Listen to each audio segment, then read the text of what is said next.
বাবার বিকেল ও তার মধ্যে তোমরাও চলে এসো। নমস্কার, বর্ধমান ঘরকরণা একটা ব্লগ থেকে সবাইকে স্বাগত। আজ থেকে শুরু হয়ে যাচ্ছে কিন্তু পুজোর ভালো ভালো রান্না। পুজো মানে আমাদের কাছে বাঙালি মানে খাওয়া দাওয়া, তারপর সাজ পোশাক, তারপর ঘুরতে যাওয়া। কিন্তু আজ থেকে শুরু হয়ে যাচ্ছে পুজোর একদম স্পেশাল স্পেশাল রেসিপি। চোখ রাখো কিন্তু চ্যানেলে। তা আজকেই বানাবো, প্রথম দিন যেহেতু আজকে বানাবো প্রন কাটলেট, আর তার সাথে যে সসটা বানাবো সেটা একদম আলাদা। এটা আমার রেসিপি বলতে পারো। তো চলো রান্নাটা শুরু করা যাক। যেহেতু বলেছি পুজোর মেনু বলতে রান্নাগুলো শুরু হয়ে গেছে। তা আজকে বানাবো আমি প্রন কাটলেট। আর ফ্রিজ থেকে বার করলাম মানে সব কিছু রেডি ফেডি করতে হচ্ছে, আর তারপর আবার এইসব শেষ করে আবার যেতে হবে তো বাজার করতে। তো চলো উপকরণগুলোর সাথে পরিচয় করে দিই, চলে আসো। এখানে লাগছে বিস্কিটের গুঁড়ো। এটা কিন্তু নর্মাল বিস্কিটের গুঁড়ো, এটা কিন্তু প্যানকো নয়, ঠিক আছে? দেখেই আশা করি বুঝতে পারছো।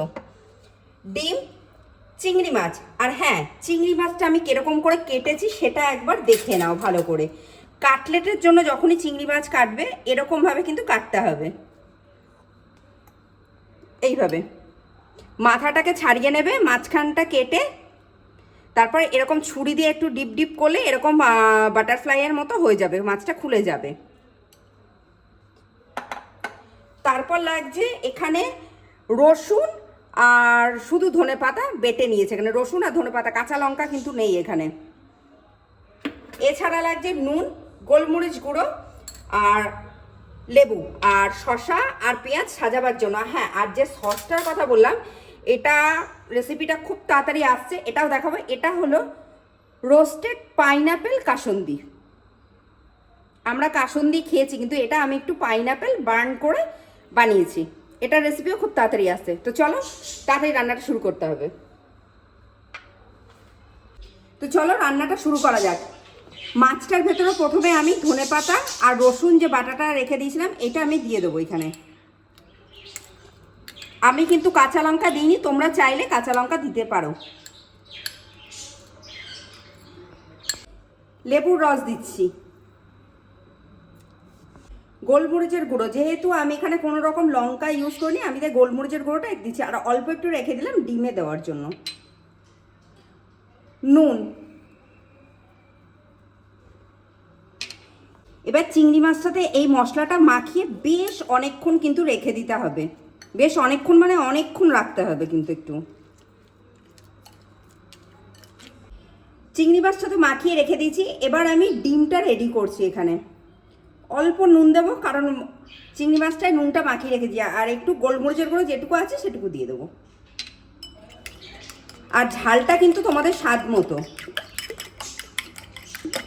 চিংড়ি মাছগুলো মাখিয়ে রেখে দিয়েছিলাম প্রায় 1 ঘন্টার কাছাকাছি। ততক্ষণ আমি ডিমটা তো গুলিয়ে মানে রেডি করে নিয়েছিলাম গোলমরিচ আর নুন দিয়ে, সেরকম কিছু ব্যাপার নেই। আর তেলও গরম বসিয়ে দিয়েছিলাম। এগুলো কিন্তু সাদা তেলে ভাজতে হবে, আজকে আর সর্ষের তেলে ভাজিনি। আর হ্যাঁ, তোমাদের একটা কথা বলার আমার আছে। এই কড়াইটা নিয়ে অনেকে জিজ্ঞাসা করছে এটা কি কড়াই, এরকম কালো কেন, আমি কড়াই কেন মাজি না, বা একটু পরিষ্কার বাসন মানে দেখা না। এই কড়াইটা হলো পিওর লোহার কড়াই, আর লোহার কড়াই কিন্তু কালোই হয়। আর ডিপ ফ্রাই করার জন্য লোহার কড়াইয়ের ওপরে কিন্তু কিছু হয় না, সেটা আমার মতামত। এবার আমি জানি না কার কি মতামত হতে পারে, অনেকের অনেক রকম মতামত থাকতে পারে। আমি লোহার কড়াইতে ডিপ ফ্রাই করে খুবই সুবিধা হয় আর খুব ভালো হয় জিনিসটা, ননস্টিকের থেকেও। তো এটা কিন্তু লোহার কড়াই, তা এটা কিন্তু নোংরা না, এটা কিন্তু পরিষ্কারই কড়াইটা। দেখে নাও কাছে এসে, এই যে দেখিয়ে দিলাম আমি কিন্তু কড়াইটা একদম। আশা করি তোমাদের আর কোনো অসুবিধা নেই, আর বলবে না যে কড়াই কেন মাজি না, কেন পরিষ্কার করি না, বুঝিয়ে দিলাম। তো চলো রান্নাটায় ফিরে যাই। মাছটা মাখিয়ে তো অনেকক্ষণ রেখে দিয়েছিলাম, দেখো কি সুন্দর এটা মাখানো হয়েছে। এবার আমি প্রথমে বিস্কুটের গুঁড়োতে এটা মাখাবো।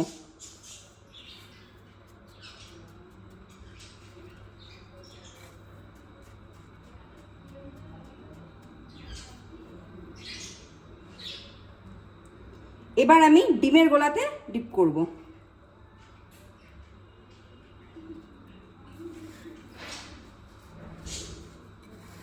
যখন বিস্কুটের গুঁড়োটা মাছে লাগাবে এরকম হাতে করে একটু চেপে চেপে দেবে।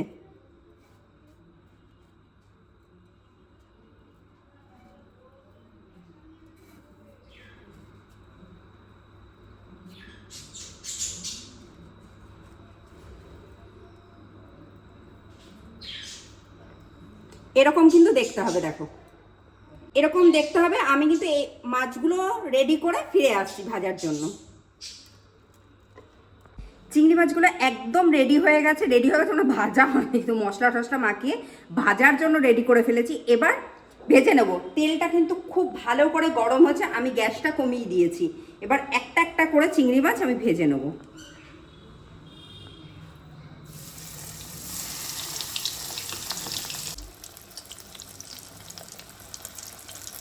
কাটলেটগুলো একদম রেডি হয়ে গেছে, এবার আমি তুলে পরিবেশন করে ফিরে আসছি।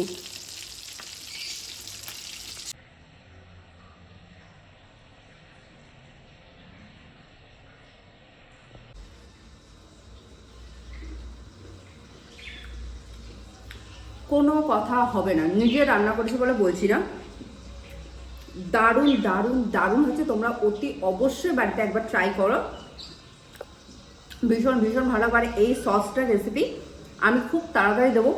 এই সসটা যদি বানানো থাকে, এই ধরনের কাটলেট বা ভাজাভুজি মানে এই ধরনের ভীষণ ভীষণ ভালো লাগবে। এটা একদম নতুনত্ব আর ভীষণ ভালো খেতে হচ্ছে।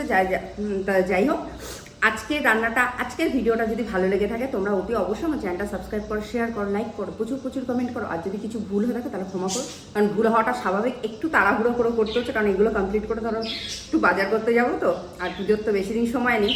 তো চললাম।